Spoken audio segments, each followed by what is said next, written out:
पिछले कुछ दिनों में दो अलग अलग घटनाओं ने पूरी सोशल मीडिया को हिला दिया। एक तरफ 370 रुपए की बिरयानी वाला विवाद और दूसरी महिला डॉक्टर का कैडावर पर किया गया मजाक। क्या किसी औरत की इज्जत, उसकी सहमति और उसकी गरिमा की कीमत सिर्फ 370 रुपए है? सीरियसली, सिर्फ 370 रुपए की एक प्लेट बिरयानी? जी, पिछले कुछ दिनों से इंटरनेट पर एक स्टैंड अप कॉमेडी शो का क्लिप आग की तरह फैल रहा है, लेकिन मामला अब सिर्फ एक मजाक का नहीं रह गया। इस पर महाराष्ट्र साइबर पुलिस ने FIR दर्ज कर लिया है।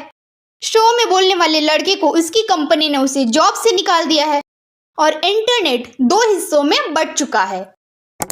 लेकिन आज इस वीडियो में हम सिर्फ आउटरीच पर राइड नहीं करेंगे, हम बात करेंगे उस बीमार माइंडसेट की जो इस वीडियो के जरिए बाहर आया है। आखिर इसका हमारे समाज पर क्या असर पड़ता है, चलिए गहराई से समझते हैं। जो लोग नहीं जानते उन्हें शॉर्ट में बता दूं कि ये पूरा विवाद दो अलग अलग क्लिप्स को लेकर शुरू हुआ। गुरुग्राम का एक क्राउड वर्क शो, वहां एक लड़का माइक पकड़कर कहता है उसने एक लड़की को 370 रुपए की बिरयानी खिलाई और बदले में ही felt entitled to physical intimacy. उसने सरेआम बोला, वसूल तो करूंगा। और हैरानी की बात तो ये थी कि वहां बैठे सभी ऑडियंस और कॉमेडियन दोनों इस पर ठहाके लगाकर हंस रहे थे। दूसरा क्लिप तो और भी ज्यादा संगीन था। उसमें एक फीमेल डॉक्टर ने मेडिकल कॉलेज का कैडावर, यानी जो डेड बॉडीज पढ़ाई के लिए मिलती है, उनके प्राइवेट पार्ट्स पर एक बेहद ऑब्जेक्शनेबल मजाक बनाया। इस क्लिप ने मेडिकल कम्युनिटी को झंझोर कर रख दिया। अब आते हैं सबसे बड़े सवाल पर, इसका हमारे समाज पर क्या नेगेटिव असर पड़ता है। पहला असर है नॉर्मलाइजेशन ऑफ ट्रांजैक्शनल माइंडसेट। जब एक बड़े प्लेटफॉर्म पर ऐसे बातों पर तालियां बजाई जाती हैं तो समाज में एक मैसेज जाता है कि औरत कोई इंसान नहीं, एक वस्तु है। पैसा खर्च किया तो उसकी मर्जी पर आपका हक हो गया। आज जो यंग लड़के इस वीडियो को देख रहे हैं उन्हें लगेगा कि ऐसी गंदी सोच रखना कूल या फनी है। ये डेटिंग कल्चर को पूरी तरह टॉक्सिक बना रहे हैं।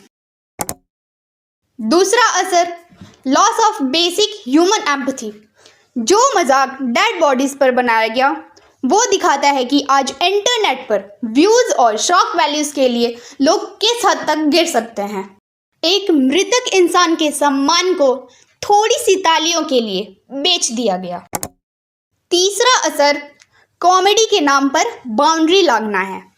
कॉमेडी का काम समाज की बुराइयों पर चोट करना होता है, उन बुराइयों को सेलिब्रेट करना नहीं। जब एक कॉमेडियन ऐसी टॉक्सिक सोच को स्टेज पर वैलिडेशन देता है तो वो मजाक नहीं, एक बीमार सोच का प्रचार बन जाता है। लेकिन दोस्तों, इस कहानी का एक दूसरा पहलू भी है जिसे देखना बेहद ज़रूरी है। वीडियो वायरल होते ही इंटरनेट पर भीड़ इकट्ठी हो गई। उस लड़के की पर्सनल डिटेल निकाली गई, उसकी कंपनी को टारगेट किया गया और अगले ही दिन उसे नौकरी से निकाल दिया गया। उस लड़के ने जो बोला वो 100% गलत था। लेकिन यहाँ सवाल उठता है, क्या इंटरनेट का गुस्सा ही अब हमारा कानून बन चुका है?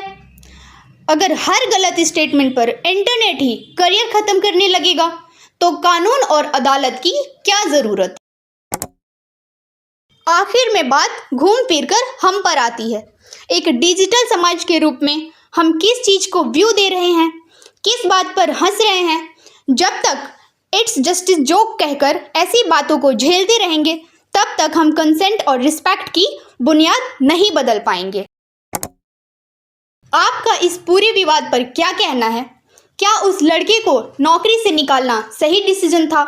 अपनी राय नीचे कमेंट बॉक्स में ज़रूर बताएं। अगर वीडियो का एनालिसिस सही लगे तो इसे शेयर कीजिए और चैनल को सब्सक्राइब ज़रूर करें।